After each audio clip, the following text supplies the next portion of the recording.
예, 복된 안식일 성전을 찾으신 우리 모든 성도님들과 또 방송을 통해 이 예배에 동참하신 모든 분들을 환영합니다. 우리 앞뒤 좌우 성도님들과 기쁘게 좀 인사를 나누실까요?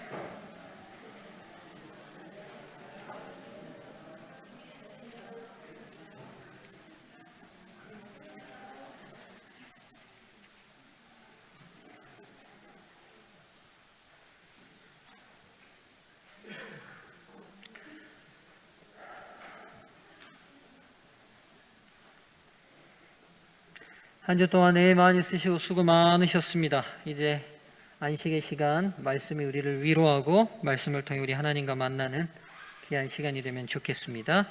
요한계시록 15장, 우리가 지난 시간에 15장을 제가 다 마치지를 못했습니다. 오늘 이 시간에 15장을 다 마치도록 하겠습니다.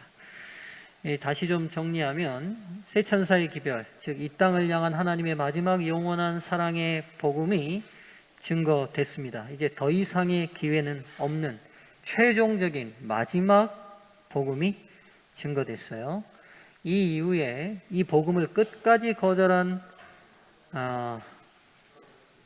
사람들에 대해서 하나님께서 7 재앙을 내리시는 장면이 이제 그다음 15장과 16장에서 시작됩니다. 이제 15장에 7 재앙이 베풀어지는 장면의 첫 장면이 시작되고 있고, 구체적인 내용은 7 장의 구체적 내용은 16장에서 언급됩니다.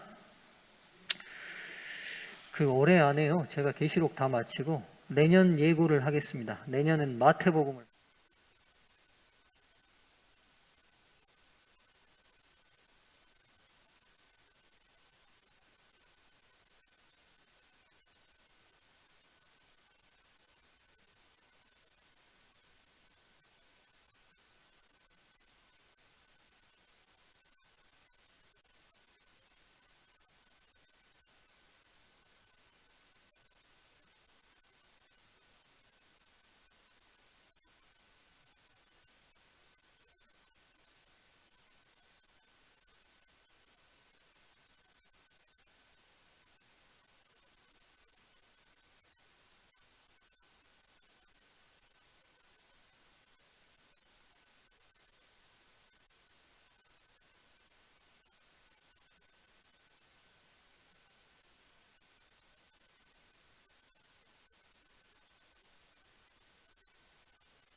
죄인을 향한 중보의 사역이 마쳤다, 끝났다는 걸 의미한다고 말씀을 드렸어요.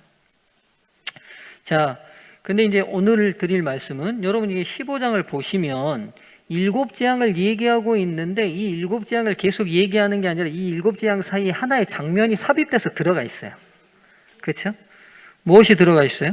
지금 1절 보시면 또 하늘에 크고 이상한 다른 이정을 보며 7천사가 7재앙을 가졌으니 곧 마지막 재앙이라 하나님의 진노가 이것으로 마치리로다 하고 5절 하늘의 증거 장막 성전이 열리며 7장을 가진 7천사가 성전으로부터 나와 이렇게 연결되면 되는데 그 사이에 전혀 이 장면과 관계없는 것 같은 2절부터 4절이 삽입돼서 들어가 있습니다.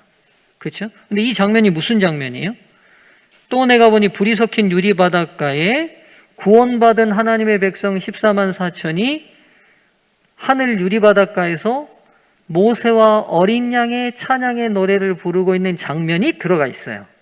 그럼 지금 시간상 지금 이게 맞습니까? 자, 보세요. 지금 시간상 마지막 사건을 정리해 보면 최후의 마지막 세 천사의 기별이 증거됐어요. 거절하는 사람에게 이제 뭐가 내려요? 7재앙이 내립니다. 7재앙이 마지막 내려. 마지막 하나님의 진노가 섞인 재앙이 내리고 나면 그 다음 이제 누가 오실 거예요? 예수님이 재림하시겠죠? 재림하시면 구원받은 백성들이 드디어 하늘 유리바닷가에서 뭘 부를 거예요? 그렇죠. 지금 2절, 3절, 4절에 이 노래의 장면은 7재앙이 마치고 난 다음에 이 7재앙의 고난과 어려움을 이겨낸 구원받은 백성들이 하늘 유리바닷가에서 부를 장면인데 이 장면이 지금 뒤에 있는 장면이 어디로 지금 와 있어요? 앞으로 와 있다고요. 이해되시죠? 지금 이 구성이, 이 본문의 구성이 그렇게 돼 있어요. 16장에 가서야 7재앙의 내용이 나오거든요. 그러니까 아직 7재앙이 끝나지도 않았는데 끝나고 난 다음에 구원받은 백성이 찬양하고 노래하는 구원의 감격의 장면을 미리 보여주고 있다고요. 이해되시죠? 그렇죠? 그러면 지금 왜 시간순을 이렇게 역순으로 구성을 해놓은 이유가 있겠잖아요. 그렇죠? 그렇죠? 지금 이게 어디에 나와야 되냐면 마지막 7재앙이 마치고 이게 21장이나 20장에 나와야 되는 장면이에요. 그렇죠? 하늘 금도성 예루살렘 그 유리바닷가 앞에서 모세와 어린 양이 부르는 장면은 21장이나 20장에 나와야 되는 장면인데 그게 아니라 도리어 이게 지금 15장 마지막 최후의 재앙이 내리기 전 장면에다가 시간을 역순으로 가져와서 미리 기술을 해놓고 있습니다. 이유가 뭘까요? 우리가 토요일 안 하고 넘어가면 교회 가면 집에 가면 잠이 안 오실 것 같아서 우리 옆분들하고 한번 왜 굳이 요한계시록 15장이 뒤에 있어야 될 장면을 미리 끌어다가 먼저 기록해 놓고 있을까? 시간을 이렇게 역순으로 기록해 놓고 있을까? 그 이유가 뭔지, 이유가 뭘까? 옆분들하고 좀 토의를 좀 해보시면 좋겠습니다.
예, 거의 다 토의들 많이 하신 것 같은데 이유가 무엇인 것 같습니까? 우리 함께 나눈 이야기들을 좀 한번 해보실까요? 말씀을 한번.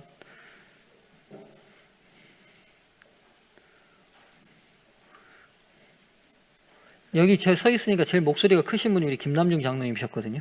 장로님, 장로님이 생각하시는 이유는 뭔 것 같습니까?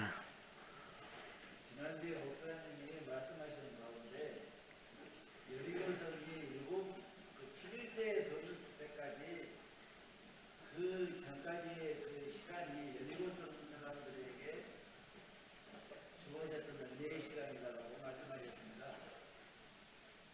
예. 재앙의 불을 내리기 직전까지도 죄인을 사랑하시는 하나님의 사랑의 모습이 아닌가 싶습니다.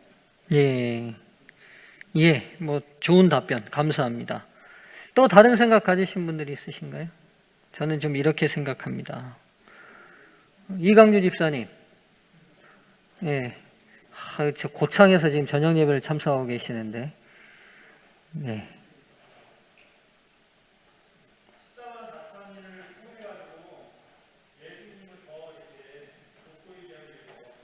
예, 예.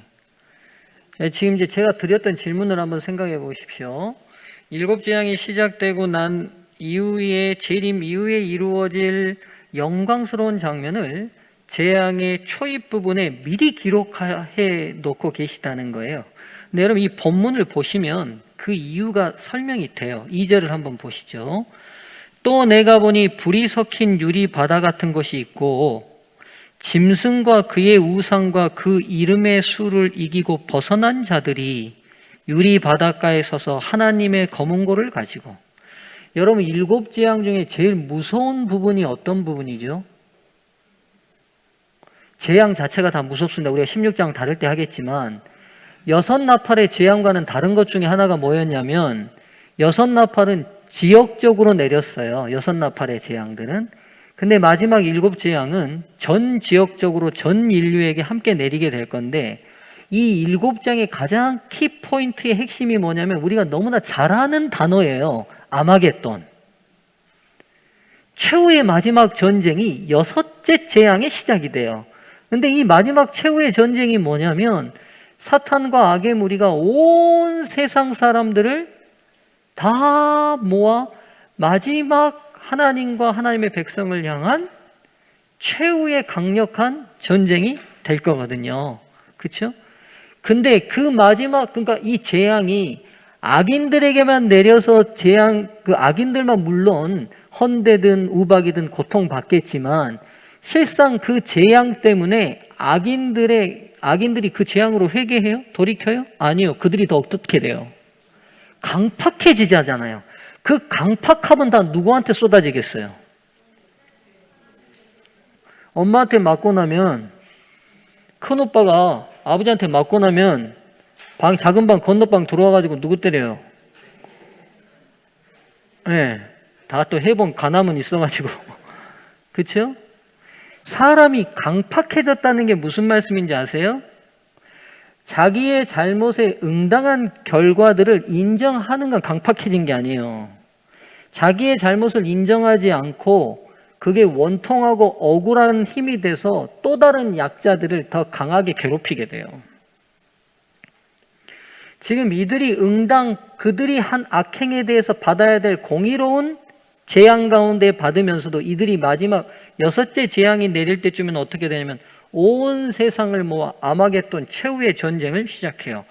이제 16장 할 때 이 전쟁이 어떤 전쟁인지 자세히 다룰 겁니다. 그 분노와 그 원망과 그 악의가 누구에게 다 쏟아집니까? 아직 재림을 맞이하지 않은 누구에게요? 하나님의 최후의 백성들에게 쏟아질 거라고요. 그러나 그들이 그 분노와 악의로부터 멸망받아요? 아니면 보호함과 구원을 받아요? 그리고 끝내는 그 공포스러운, 그 무서운 개국 이래 없었던 모든 환난 속에서 생명 싸개 속에 보호함을 받은 마지막 백성들은 끝내 최후의 운명이 어떻게 될 거예요? 유리 바닷가 위에서 하나님을 찬양하는 모세와 어린 양의 노래를 부르는 게 그들의 운명이 될 거예요. 그렇다면 앞으로 이루어질 여러 어려움들이 있을 때 그 어려움들을 이겨낼 수 있다, 분명히 승리할 수 있다는 격려의 차원에서 뒤에 분명히 이루어질 승리의 장면을 미리 끌어다가 고난을 받아야 될 믿음의 백성들에게 미리 보여주는 격려의 구성이 되어 있는 거죠. 굉장한 의도가 있으셔요. 그러니까 성경이 시대별로 이해하기 쉽게 기록되지 않는 건 하나님의 오묘하신 사랑이 이 성경의 구성 가운데서도 들어가 있는 거예요. 예. 그러니까 여러분, 우리 분명히 이겨 하는 거랑 마지막 이겨서 누릴 축복을 미리 보는 거랑은 어때요? 다르죠. 예전에 신경원 교수님이 우리 가르치실 때 이런 말씀을 하신 적이 있어요. 이 신경원 교수님이 이북에서 내려오신 분이거든요. 전쟁, 그 6.25 전쟁 사람이 죽고 고난, 정말 희망이 없는 그 고통스러운 시간을 보낼 때, 그때 이제 우리 가르칠 때가 이제 90년대인데 90년대 이렇게 편한 한국이 누리는 축복과 시대를 그때의 50년 전쟁통에 미리 조금만 봤다면 아마 그 고통을 이기기가 굉장히 쉬웠을 거라는 거예요. 무슨 말씀인지 이해되시죠? 50년도 전쟁통에 죽고 죽이는 그 싸움통에서는 앞으로 내 인생이 90년대에 제자들을 이렇게 평안히 가르치고 좋은 음식 먹고 좋은 옷 입고 한국이 발전해서 좋은 집에 살고 이런 기대가 있었어요, 없었어요? 분명히 누릴 미래의 놀라운 축복들이 있었지만 50년대 6.25 전쟁통에 살았던 사람들은 그날이 올 거라는 어떤 기대도 있어요, 없어요? 없어요. 그러니까 하루하루가 얼마나 힘들고 어렵겠어요. 신 목사님이 그 얘기를 하시는 거예요, 우리한테. 그때에 조금만이라도 40년 뒤에 이런 풍요로운 축복을 우리가 누릴 거라는 걸 조금이라도 미리 그때 봤다면 그 어려움이겠어요? 지나가는 과정으로 받아들일 수 있겠어요? 그렇죠. 이제 좀 이해되시죠? 15장이 그렇게 구성되어 있어요. 앞으로 여러분 16장 보세요. 이게 무서워요. 이게 지금 글로 써 있어서 그러지.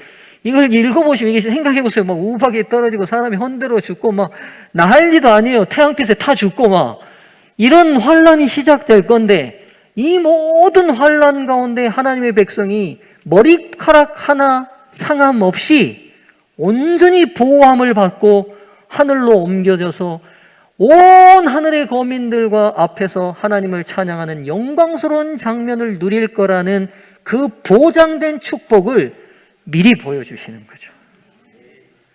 힘드세요? 여러분 세상 살기 힘드시죠? 왜 힘들까요? 이것밖에 없다고 생각하니까 힘들어요. 안 그러세요, 여러분? 내 생애가 이것밖에 없다고 생각하니까 힘든 거 아니에요? 그렇잖아요. 내 생애가 오늘 눈앞에 보이는 이 답답하고 어려운 이거밖에 없다. 부도가 나고 먹을 게 없고 뭐 요즘 먹을 거 없는 사람은 없지만 뭐 부도가 나고 경제적으로 쪼들리고 아프고 힘들고 요거밖에 없다.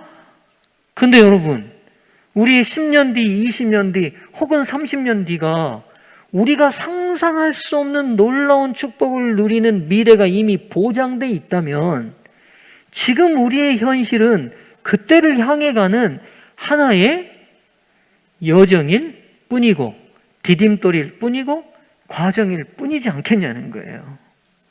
성경이 우리에게 미래를 공개하는 중요한 이유가 뭡니까? 이게 다가 아니라고 말씀해 주시는 거잖아요. 예. 저만 가슴이 뛰고 기쁜 것 같네요. 여러분, 성령께서 우리가 누리게 될 미래가 현실처럼 잡히도록 느끼게 임해 주시기를 이 밤 축복합니다. 네, 이 밤 축복합니다. 그래서 여러분 이 장면이 미리 공개된 거예요. 이들이 부르는 노래의 가사를 한번 보시죠. 주 하나님 곧 전능하신 이시여 하시는 일이 크고 기이하시도다. 만국의 왕이시여 주의 길이 의롭고 참되시도다. 여러분, 저는 이 마지막 이 가사가 참 제 마음에 와닿아요.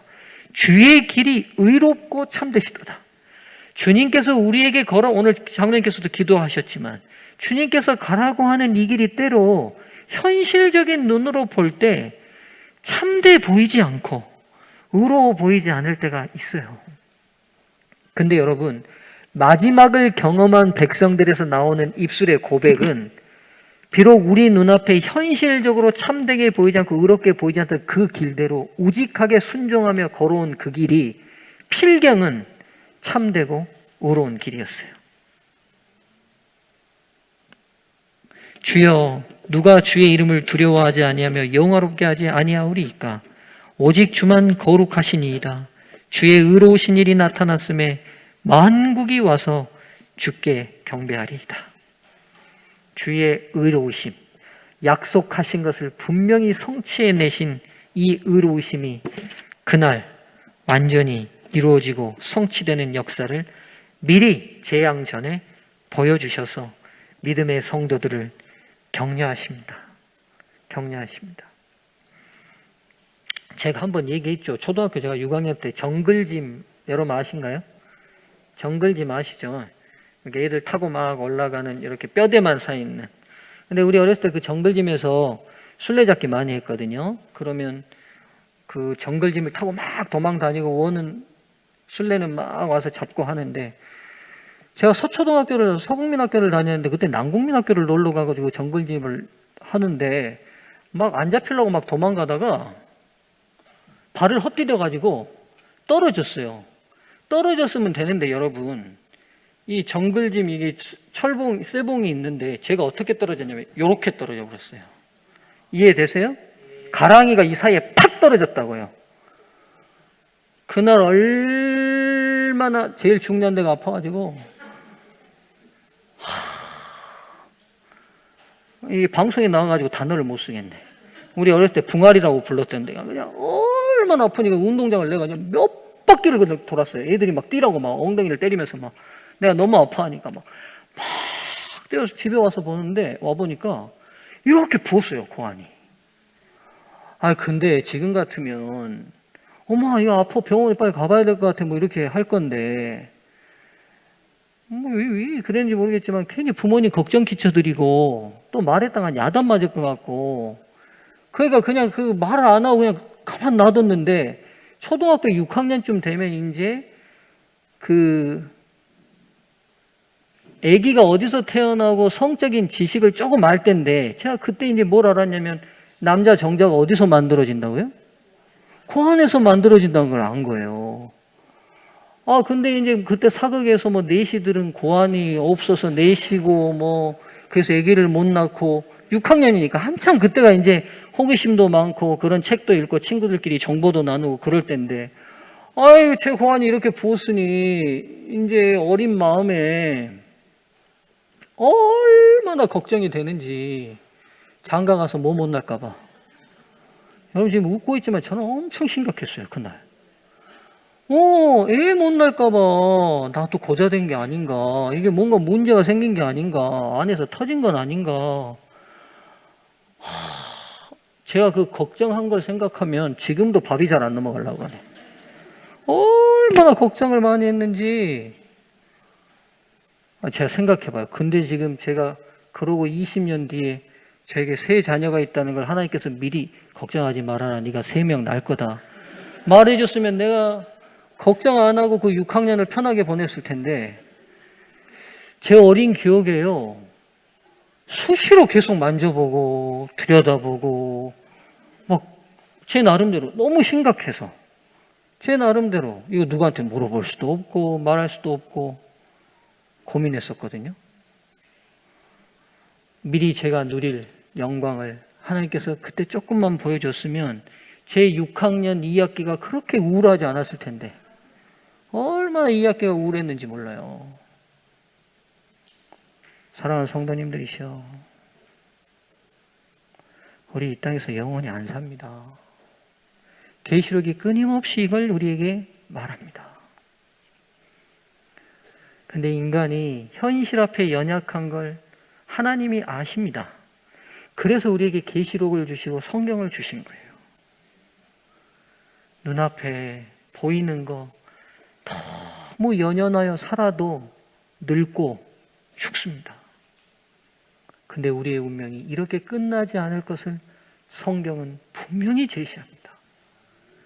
죄가 해결되고 죽음과 질병이 해결돼서 우리에게 이 땅에 없는 완전한 회복이 이루어질 것을 하나님이 약속하십니다. 우리 그거 믿는 재림 성도로 끝까지 섭시다. 여러분, 믿기 쉽지 않을 겁니다. 단단히 결심하셔야 합니다. 세상이 어떻게 변해도 사람이 어떻게 흘러가도 나는 오직 말씀대로 믿겠다라는 단단한 결심을 이 안식일 다시 하시기를 간절히 바랍니다. 여러분, 이제 이 모세 어린 양의 노래가 마치면서 6절, 그동안 계시록에서 쓰지 않았던 단어가 등장합니다. 그동안은 성전이라고 늘 불렀는데 이제 뭐라고 부르냐면요, 이 일곱 재앙이 내릴 때 이 성전을 뭐라고 부르고 있어요? 증거 장막의 성전, 이런 단어가 나와요. 그동안은 이 단어가 한 번도 등장하지 않았어요. 근데 증거 장막이라는 단어가 붙어서 성전에 나와요. 뭘 증거하죠, 여러분? 구약시대 때 성전을 증거막이라고도 불렀어요. 뭘 증거해요? 뭘 증거하죠? 하나님과 우리가 언약 맺은 백성이란 것을 증거하는 증거판인 법궤가 그 안에 있기 때문에 증거막이라고 불렀어요. 그럼 보세요. 증거판과 증거막은 당신과 내가 맺은 계약을 나타내는 계약 문서입니다. 그러면 계약이 이행됐을 때 받을 성과가 있을 것이고 계약이 파기됐을 때 받을 벌과가 정해져 있겠죠. 그렇죠? 그래서 성소는 죄인을 구원하는 장소이기도 하지만 죄인을 심판하는 장소이기도 합니다. 이제 일곱 재앙이 시작되기 때문에 드디어 이 계약의 내용대로 축복의 은혜 속에 들어오지 못한 사람에게 대한 정당한 처벌의 증거가 이루어질 것을 증거 장막의 성전이라는 단어를 통해 보여주고 있습니다. 그렇죠? 거기서 나오는 일곱 재앙의 일곱 천사의 복장을 한번 보시겠습니까? 6절. 빛난 뭘 입었어요? 세마포옷을 입고 가슴에 뭘 띄었어요? 금띠. 여러분, 이 복장 누구 복장이죠? 제사장 복장이긴 한데요. 계시록 1장이 시작될 때 누구 복장이에요? 예수님 복장이에요. 예수님 가슴에 금띠를 띠고 있고, 그러니까 이 지금 천사들이, 이 일곱 천사들이 누구의 권위로 이 재앙을 베푸는 거예요? 예수 그리스도의 권위로 베푸시는 거예요. 우리에게 그 한량없으신 은혜의 구주가 드디어 재판장으로, 집행자로 서시게 됩니다. 그렇죠? 그리고 하나님의 은혜를 다듬었던 금 대접은 이제 하나님의 자비가 섞이지 않는 재앙의 대접이 되고 부어지게 됩니다. 이제 이 구체적인 재앙의 내용들은 16장에서 다루겠습니다. 일곱 재앙이니까 몇 개겠어요? 7개죠. 이 일곱 재앙이 문자적이냐 아니면 상징적이냐는 문제가 있어요. 진짜 문자적으로 우리에게 실제적으로 일어날 것이냐 아니면 상징적 의미이기 때문에 우리가 해석해서 적용해야 되느냐. 일단 첫 번째부터 5번째 재앙은 아주 문자적 실제적 내용이에요. 그래서 해석의 필요가 없어요. 아마 이건 실제적으로 내릴 재앙일 겁니다. 근데 마지막 6번째, 7번째는 은유적이고 비유적인 상징적 단어들이 등장하기 시작합니다. 그래서 6번째, 7번째는 상징적 영적인 단어로 해석해야 될 부분이 있습니다. 다음 시간에 16장을 다루도록 하겠습니다. 성도님들이셔, 기억하십시오. 오늘 눈앞에 좀 어렵더라도 미리 누릴 하늘 유리바닷가의 영광을 끌어다가 생각하는 믿음의 넓고 확장된 시야를 갖는 안식일이 되면 좋겠습니다. 제가 좀 빨리 끝낸 이유가요, 전도회를 앞두고 우리가 함께 합심해서 좀 기도하면 좋겠습니다. 우리 세 분씩 짝지어서 좀 기도하는데요. 첫 번째, 우리 기도 제목대로